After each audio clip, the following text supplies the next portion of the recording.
මගේ නෝනු හීනේ අවසන් කොටස. නෙතු රෝහලේ ඇඳ මත නිහඬව හිටියා. සහස් ඇගේ අත අල්ලගෙන ළඟින්ම වාඩි වුණා. නෙතු ඇය හෙමින් ඇස්සැරියා. සහස්, ඔයා ආවද? නෙතු ඇහුවා. ඔව්, මම ආවා. සහස්ගේ ඇස්වල කඳුළු පිරුණා. නෙතු ඒ දිහා බලලා හිමීට hina වුණා.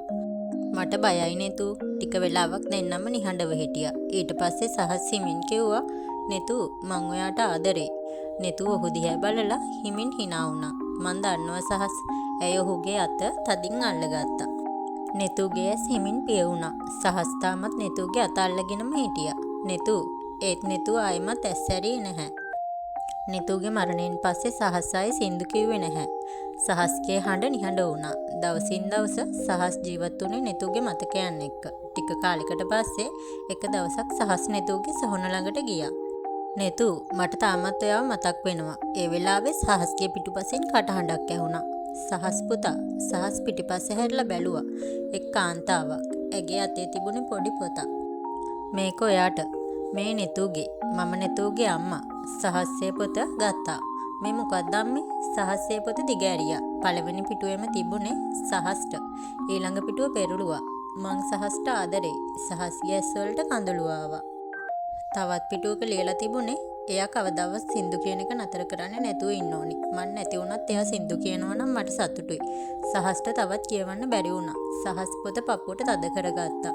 නෙතු යාට ගොඩක් ආදරේ පුතා. නෙතුගේ අම්මා කිව්වා. මම මේක දැනගෙන හිටියේ නැහැ. ඒත් මමත් එදා ඒක යාට කියන්නයි බලන් හිටියේ. සහස් කඳුළු අතරින් කිව්වා. එයා වෙනුවෙන් එක දෙයක් කරන්න පුතා. ඔයා ආයේ සින්දු කියන්න. නෙතු ඔයාගෙන මට ගොඩක් දේවල් කියලා තිබ්බේ. එයාට ඕනි උනේ දවසක ඔයා සින්දු කියනවා බලන්න. සහස් ආයෙමත් සින්දු කියන්න පටන් ගත්තා. නෙතු වෙනුවෙන්ම ගීතයක් හැදුවා. අකාලේ මිලින වූ මලක්. ඒ ගීතය ටිකින් ටික හැමෝම අතරට ගියා. හැමෝම ඒ ගීතයට ආදරය කළා. ඒත් ඒ ගීතය පිටිපස්සේ තිබුණු කතාව දැනගෙන හිටියේ කිහිප දෙනෙක් විතරයි. වර්තමානයේදී රූපවාහිනී මැදිරියේ සහස් තමන්ගේ කතාව කියලා ඉවර කළා. නිවේදකයා ටික වෙලාවක් සහස් දිහා බලාගෙන හිටියා. ඔහුටත් කියන්න වචන තිබ්බේ නැහැ. අන්තිමයට ඔහු කිව්වා, සහස්, මට ඇත්තටම කියන්න දෙයක් හිතා ගන්න බෑ. ඒත් මට තේරුණ එකම දේ නෙතු ඔයා ළඟ නැති වුණත් එයාගේ ආදරය නිසා අද ඔයා මේ තැන ඉන්නවා කියලා. ඔව්. සහස් කඳුළු අතරින් සිනාසුණා.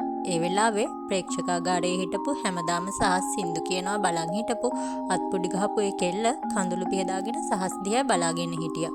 ඒ වෙන කවුරුත් නෙවෙයි නෙතුගේ ආත්මය. ඒත් මේ පාර සහස්යාව දැක්කේ නැහැ. එදා රෑ සහස් ආයිමත් නෙතුගේ සොහොන ළඟට ගියා. ගිටාර එකත් අරගෙන නෙතු වෙනුවෙන් ලියපු අකාලේ මිලින වූ මල සින්දුව ගායනා කළා. සහස්ට නොපෙනෙන තැනක ඉඳන් සහස්ගේ සින්දුව අහගෙන නෙතු හිමින් අත්පොඩි ගැහුවා. සහස්ට ඒක ඇහුනේ නැහැ. ඒත් නෙතුගේ මුහුණේ තිබ්බේ ලස්සන හිනාවක්. සහස් ආයිමත් නෙතුගේ අම්මා දුන්නු ඒ පොත අරගත්තා. නෙතු, ඔයා මට දීලා ගිය දේ මට හම්බුණා. ඔයා මගේ ජීවිතේ නැති වුණත් ඔයා මාව තාමත් ඉස්සරහට අරගෙන යනවා. සහස්ට ආයිමත් ඒ හුරු පුරුදු හැඟීම දැනුණා. නෙතුගේම කටහඬ වගේ. සහස්, මම කිව්වනේ ඔයාට පුළුවන් කියලා. නෙතුගේ හඬ හුළඟත් එක්කම ඇහෙනකොට සහස් කඳුළු අතරින් hina වුණා. සමහර ආදර කතා අවසන් වෙන්නේ දෙන්න එකට ජීවත් වෙන තැනින් නෙවෙයි. කෙනෙක් නැති වුණත් එයා දුන්න ආදරයට තව කෙනෙක්ගේ ජීවිතේ දිගටම ජීවත් වෙන තැනින්. මගේ නෝ හීනේ කතාව සමග එකතුනේ යාළුවෝ හැම දිනාටම ස්තුතියි. තවත් ලස්සන කතාවකින් හමු වෙමු.